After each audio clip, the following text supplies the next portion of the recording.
નમસ્કાર દર્શક મિત્રો, @ગુજરાતમાં આપનું સ્વાગત છે। ગુજરાતમાં આગામી સોમવારથી નવરાત્રી શરૂ થવા જઈ રહી છે અને આવામાં જેમ જેમ નવરાત્રી નજીક આવી રહી છે તેમ તેમ ખેલૈયાઓ નવરાત્રીમાં ગરબે ઘૂમવા માટે આતુર બની રહ્યા છે। જેમાં પણ ખાસ કરીને ગુજરાતમાં તો નવરાત્રીનો ગજબ જ ક્રેઝ જોવા મળતો હોય છે, પરંતુ આ વખતે ગુજરાતમાં મેઘરાજા ગરબા પ્રેમીઓના રંગમાં ભંગ પાડી શકે છે। જી હા, એવા સમાચાર મળી રહ્યા છે કે હવામાન વિભાગે તેના તાજેતરના અપડેટમાં એવી આગાહી કરી છે કે આગામી થોડાક દિવસો સુધી ગુજરાતમાં ખાસ કરીને દક્ષિણ ગુજરાતમાં વરસાદની શક્યતા છે। રાજ્યના વિવિધ જિલ્લાઓમાં મધ્યમથી ભારે વરસાદ થઈ શકે છે, જે ખેલૈયાઓ તેમજ ગરબા આયોજકો માટે મુશ્કેલી ઊભી કરી શકે છે। વરસાદના કારણે ગરબા આયોજકો અનેક પડકારોનો સામનો કરવો પડી શકે છે। રાજ્યના વિવિધ ભાગોમાં આયોજિત ગરબાના કાર્યક્રમોમાં વરસાદ વિક્ષેપ પાડી શકે છે। રાજ્યમાં વરસાદી સિસ્ટમ સક્રિય થશે, આના કારણે ભારે વરસાદ થવાની શક્યતા છે અને આ વરસાદી માહોલ નવરાત્રીના પહેલા નોરતે પણ જોવા મળી શકે છે। જોકે અત્યારે રાજ્યમાં ક્યાંક ક્યાંક વરસાદ થઈ રહ્યો છે। આના પગલે ખેલૈયાઓ અને ગરબા આયોજકો ચિંતિત બન્યા છે, તો બીજી તરફ હવામાન નિષ્ણાંતો પણ નવરાત્રી દરમિયાન વરસાદ થવાની આગાહી કરી રહ્યા છે। અહેવાલ એવા સામે આવ્યા છે કે હવામાન વિભાગ દ્વારા આગામી 19 થી લઈને 22 સપ્ટેમ્બર સુધીમાં 4 જિલ્લા સિવાય સમગ્ર ગુજરાતમાં વરસાદની આગાહી કરી છે, જેમાં મોરબી, સુરેન્દ્રનગર, અમદાવાદ, જામનગર, રાજકોટ, જૂનાગઢ, પોરબંદર, દેવભૂમિ દ્વારકા, અમરેલી, ગીર સોમનાથ, ભાવનગર, બોટાદ, ગાંધીનગર, ખેડા, સાબરકાંઠા, અરવલ્લી, મહીસાગર, દાહોદ, પંચમહાલ, આણંદ, વડોદરા, છોટાઉદેપુર, ભરૂચ, નવસારી, સુરત, તાપી, ડાંગ, નવસારી, વલસાડ જિલ્લાના છૂટાછવાયા સ્થળોએ ગાજવીજની સાથે હળવાથી મધ્યમ વરસાદની આગાહી કરી છે। આ દરમિયાન રાજ્યમાં 30 થી 40 કિલોમીટર પ્રતિ કલાકની ઝડપે પવન ફૂંકાવાની પણ શક્યતા છે।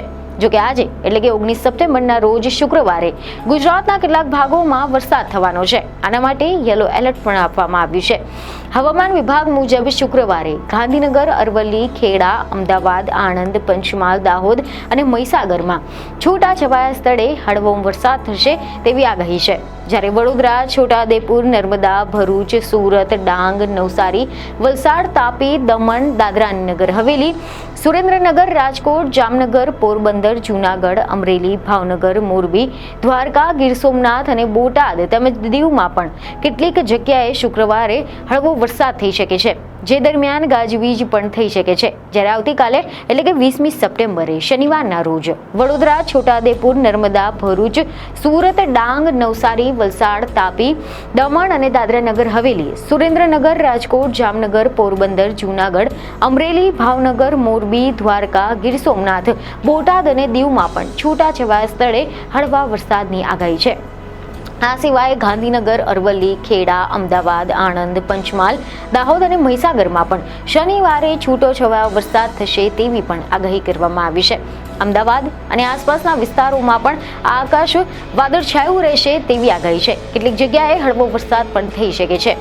આ સિવાય આગામી 23 અને 24 સપ્ટેમ્બરે વડોદરા, છોટાઉદેપુર, ભરૂચ, નર્મદા, સુરત, તાપી, ડાંગ, નવસારી, વલસાડ જિલ્લામાં અમુક સ્થળોએ દેવભૂમિ દ્વારકા, જામનગર, રાજકોટ, જૂનાગઢ, પોરબંદર, ગીર સોમનાથ, ભાવનગર, અમરેલી, બોટાદ, સુરેન્દ્રનગર, અમદાવાદ, ખેડા, ગાંધીનગર, આણંદ, અરવલ્લી, મહીસાગર, પંચમહાલ તેમજ દાહોદ જિલ્લામાં ગાજવીજની સાથે ધીમી ધારે વરસાદની આગાહી કરવામાં આવી છે।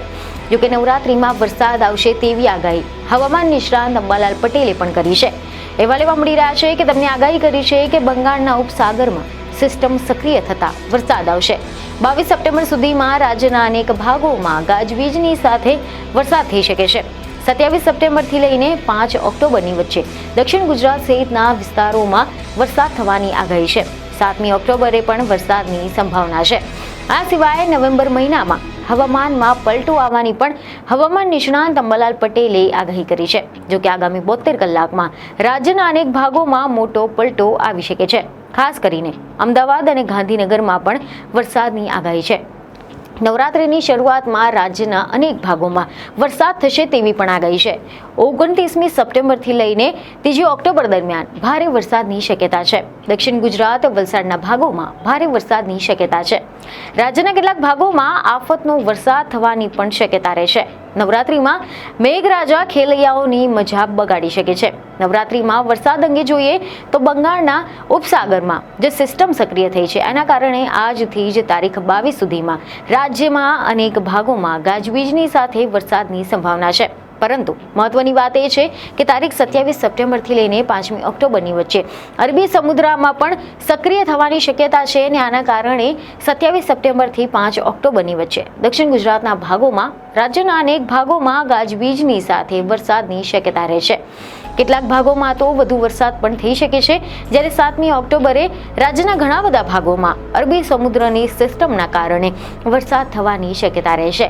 ચિંતાની બાબત તો એ છે કે સૌરાષ્ટ્રના અનેક ભાગોમાં અપૂરતો વરસાદ નોંધાયો છે અને સિંચાઈના સાધનો પણ ત્રાચા રહ્યા છે. આ વખતે વધુ વરસાદ ન થાય તો કૃષિ પાક પર માઠી અસર થઈ શકે છે. આવા વિસ્તારોમાં કદાચ હવામાનની આગાહીઓ પણ વરસાદની પુષ્ટિ કરતી હોવા છતાં પણ સારા વરસાદ થતો નથી અને હવે વરસાદી ઝાપટા પડવાની શક્યતા છે. નવેમ્બર મહિનાની શરૂઆતમાં જ અરબી સમુદ્રમાં કોઈ સિસ્ટમ સક્રિય થવાની શક્યતા છે, જે ગુજરાતમાં હવામાનના પલટો લાવી શકે છે. ગુજરાતમાં આ વખતે સારો વરસાદ નોંધાયો છે. આ સિઝનમાં 108 જેટલો વરસાદ થઈ ગયો છે. સૌરાષ્ટ્ર સિવાયના તમામ વિસ્તારોમાં પૂરતો વરસાદ નોંધાયો છે. સૌરાષ્ટ્રમાં વરસાદની થોડીક ઘટ છે, જ્યારે બાકીના તમામ ભાગોમાં સામાન્ય કરતાં વધુ વરસાદ નોંધાયો છે. એવા અહેવાલ છે કે રાજ્યમાં ચાલુ ચોમાસાની સિઝનમાં સાર્વત્રિક વરસાદના પરિણામે તારીખ 18મી સપ્ટેમ્બર 2025ની સ્થિતિએ સરેરાશ 108%થી વધુ વરસાદ નોંધાયો છે, જેમાં સૌથી વધુ કચ્છ પ્રદેશમાં 135%, ઉત્તર ગુજરાતમાં 118%, દક્ષિણ ગુજરાતમાં 112%, પૂર્વ મધ્યમાં 110%, જ્યારે સૌરાષ્ટ્રમાં 93%થી વધુ સરેરાશ વરસાદ નોંધાયો છે. તેમ સ્ટેટ ઇમરજન્સી ઓપરેશન સેન્ટર એટલે કે SEOC ગાંધીનગર દ્વારા જાણકારી આપવામાં આવી છે. વધુમાં સાર્વત્રિક વરસાદના પરિણામે સરદાર સરોવર સિવાયના રાજ્યના કુલ 206 ડેમમાંથી 145 ડેમ હાઈ એલર્ટ એટલે કે 70થી 100%ની વચ્ચે ભરાઈ ગયા છે, જ્યારે 12 જેટલા ડેમ એલર્ટ પર છે તેમજ 17 જેટલા ડેમ વોર્નિંગ પર મૂકવામાં આવ્યા છે. રાજ્યની જીવાદોરી સમાન સરદાર સરોવર ડેમમાં હાલમાં કુલની ક્ષમતાના 93%થી વધુ જળસંગ્રહ ઉપલબ્ધ છે. ગુજરાતમાં નોંધપાત્ર વરસાદના પરિણામે જગતના તાત એવા ખેડૂતો દ્વારા અત્યાર સુધીમાં સરેરાશ કુલ 97.72% વિસ્તારમાં ખરીફ ચોમાસું વાવેતર કરી દેવામાં આવ્યું છે, જેમાં સૌથી વધુ 22 લાખ હેક્ટરમાં મગફળીનું વાવેતર છે, જ્યારે બીજા ક્રમમાં 20 લાખ હેક્ટરમાં કપાસ છે. આ સિવાય ત્રીજા ક્રમમાં 9 લાખ હેક્ટર વિસ્તારમાં ડાંગરનું વાવેતર કરવામાં આવ્યું છે, તેમ કૃષિ વિભાગની યાદીમાં જાણવા મળી રહ્યું છે. ઉલ્લેખનીય છે કે ગુજરાતમાં વર્ષ 2022માં 122%, 2023માં 108% અને વર્ષ 2024માં 143% વરસાદ નોંધાયો હતો, જ્યારે આ વર્ષ એટલે કે 2025માં આજની સ્થિતિએ 108% વરસાદ નોંધાયો છે. બીજને ખબર સાથે ફરી મળીશું. ધન્યવાદ.